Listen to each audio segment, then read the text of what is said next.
That is right, everyone. We are back for another round of tipping.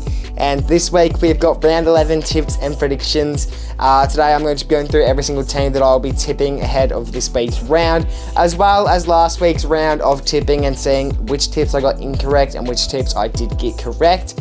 Now, if you guys do go on to enjoy this video, could you please show me that by liking the video as well as subscribing to the channel if you guys are new. Enough wasting your time, let's get into it. Now, before getting into everything, I just want to quickly acknowledge that I do have a tipping comp for the 2025 AFL season, and we're currently on 91 members, and we're going to try and get to 100 members as soon as we can. Now, if you happen to finish third place in my tipping comp, you'll receive a cash prize of $15. Then it doubles the next time to $30 if you finish second, and if you finish first place, the grand prize will be $100. So you're definitely going to want to try and get that one. Currently in third place, we have DeConti.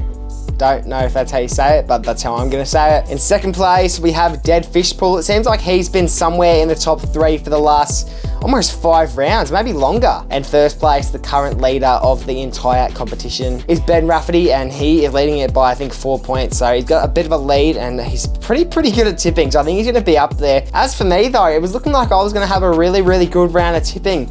Up until Saturday night, I only had 1 tipping correct, and I felt like all the Sunday games were pretty much no-brainers. And let's just say, by the end of the round, I ended up with a 5 out of 9. So I think you can tell which teams I tipped. I backed the Giants to defeat the Freeman Dockers on the Saturday, which that one was a bit of an upset. I think majority would have gone GWS, especially at that home turf. But obviously I was incorrect, and it looks like Fremantle's season could be back on, or maybe GWS's season has maybe come to an end. As for Sunday though, Richmond v North, I felt like Richmond were the overall better side, which is why I did back them in to win the game. The following game, it seems like Brisbane tend to struggle against the poorer teams. Obviously they drew against North Melbourne just 2 weeks back, and then got defeated by Melbourne last week. And the final game of the round, I also got that tipping correct. If you tip the Eagles, you got to be an Eagles fan. There's no way you are tipping the Eagles to defeat the St Kilda Saints and you don't support the Eagles. I mean, that is literally...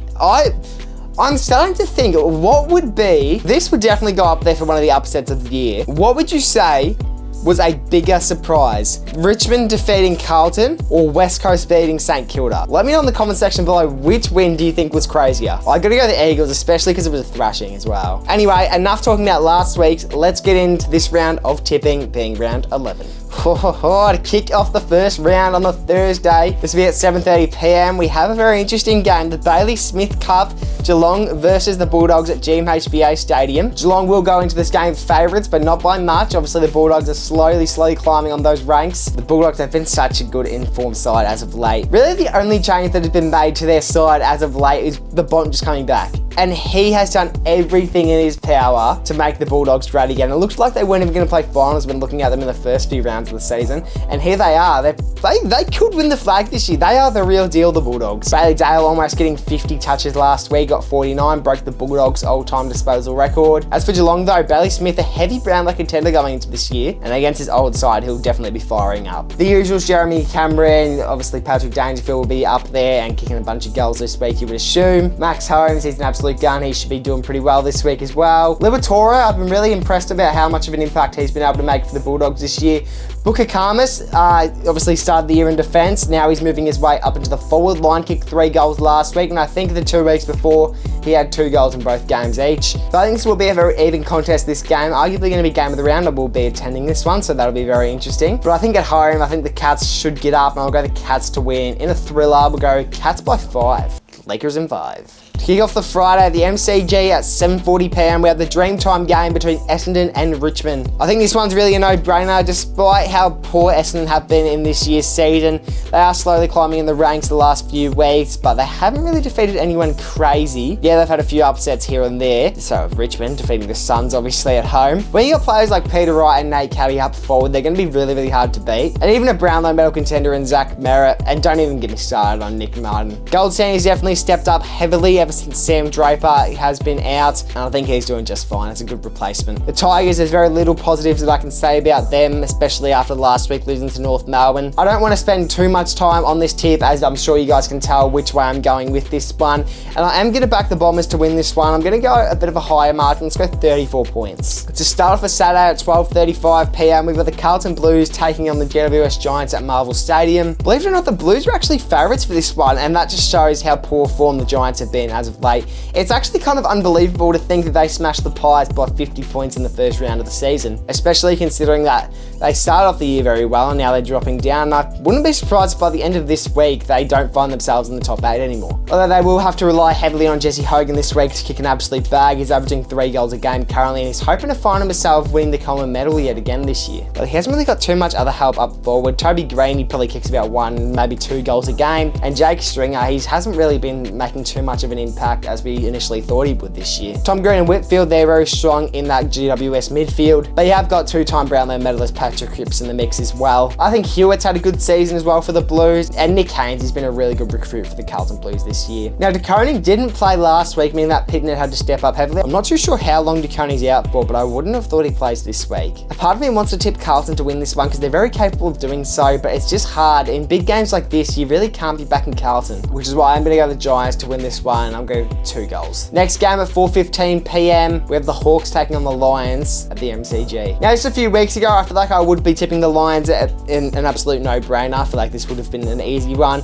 despite how informed both sides are. But the last 2 weeks, man, Brisbane's been looking rough for them. Obviously got the draw against North Melbourne 2 weeks back, and then were defeated by Melbourne last week. As for the Hawks, they currently find themselves in 4th place, not too far behind the 2nd place Brisbane. Gunston, he's been an absolute gun up forward for the Hawthorn Hawks. I don't know if you guys could tell, but that was a joke. Gun and Gunston, he's an absolute gun. Doesn't matter. Chol, he's been pretty good. I feel like he kicks roughly 2 goals a game. I think that's what he's averaging actually as well. Hipwood, he's stepped up heavily this year. They do have the loss of Danaher. The Ashcroft brothers have been really good for the Lions in that midfield. A team has to win, and I think it's going to be the Hawks who get up in probably 8 points. At 7:35 p.m. on the Saturday, we have the North Melbourne Kangaroos taking on the Pies at the Marvel Stadium. Now, obviously last year, this was game of the year, you'd arguably say.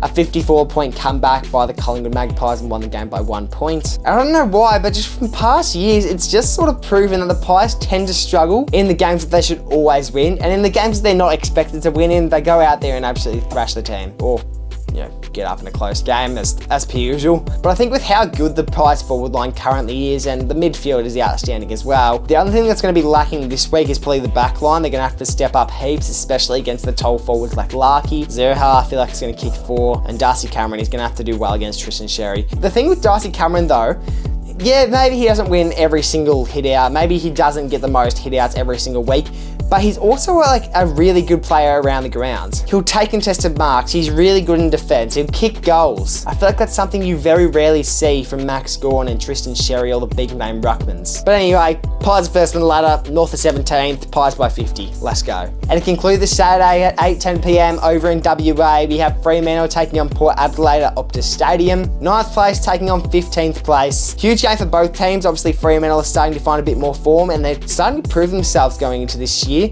And as for Port Adelaide, there's not really too many high hopes for them, and it almost seems like their end is near. But if they get up against Fremantle, things will be huge, and they might still be in contention to make finals this year, but it's going to be hard. Especially when you got Sarong, Brayshaw, Jager O'Meara even in that mix as well in the midfield for Fremantle. Josh Tracy, he always kicks a bag. Shea Bolton, he's an absolute gun. And as for Port Adelaide, yeah, they've got a good midfield. They've got a solid forward line, I guess you could say, but Horton Francis will be missing this week's game. I think Port Adelaide are going to struggle yet again to get up this week, and I think Fremantle are going to run away with the win by 20 points. Seems like we've got a bit of a boring Sunday this week. As to start it off, we've got at 1:10 p.m. at the Adelaide Oval, Adelaide taking on the West Coast Eagles. And let me read these odds out for you. $1.05 to $10.50. Adelaide win by 70. Then at 3:20 p.m. at the MCG, we have the Melbourne Demons taking on the Sydney Swans. A game that should be a no-brainer. You'd think Sydney, the team that finished first last year, made the grand final, would probably win this game and absolutely smash Melbourne, a likely bottom 4 side. But it's 14th place taking on 12th place. It's really any team's game. But realistically, if Sydney want to prove themselves and want to prove that they are the real deal, they're going to have to win this game, especially against Melbourne. Although Melbourne, they're going to be going into this game with pretty high confidence, especially after defeating the reigning premiers in Brisbane last week. Petrarca, he's been good this year. Clayton Oliver as well. Max Gawn, he's easily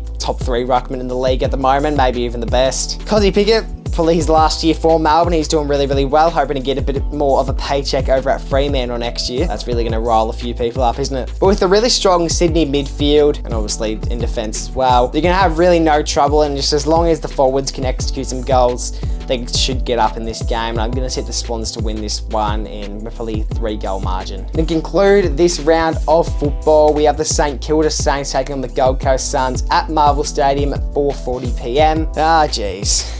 Poor St Kilda, eh? But I understand that Gold Coast do often struggle when they play in away games. But St Kilda, absolutely shocking loss last week against the West Coast Eagles. I know there's probably a lot of St Kilda fans watching this that wish that I just don't bring this game up, but I'm gonna have to. You got absolutely smashed by the worst team in the league last week. So if you lose to the worst team in the league, doesn't that make you the worst team in the league? At Marvel Stadium, that's usually where St Kilda do find majority of their upsets. Obviously got the win against the Cats earlier this year. Huge game for sure, but against the third place Gold Coast Suns, looks like they're probably going to be playing finals this year for the first time in their history.